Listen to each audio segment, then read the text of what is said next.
Hey everyone, we have this broken and dirty keyboard. Let's clean it up and see if it works. With a closer look, we can see all the dirt and dust left behind. To start cleaning, we need to take all these keys off.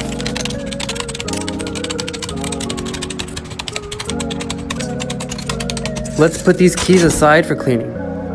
Ew, gross. Do you see all this dust? All this dirt? Now look at this. Ew, like what is that? Let's start by using a little bit of alcohol, a little bit of water, and putting the dirty keys in the bucket. Gross, just look at this water. Let's start doing some detailed cleaning. We'll need a little bit of alcohol and some Q-tips. This spot took a little bit longer than usual. It was really dirty and it was hard to get out.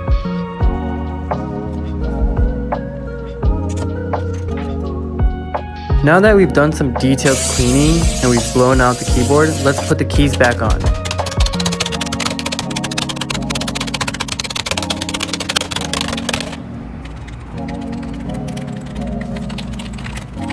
Let's connect the keyboard and see if it works. Great, it works!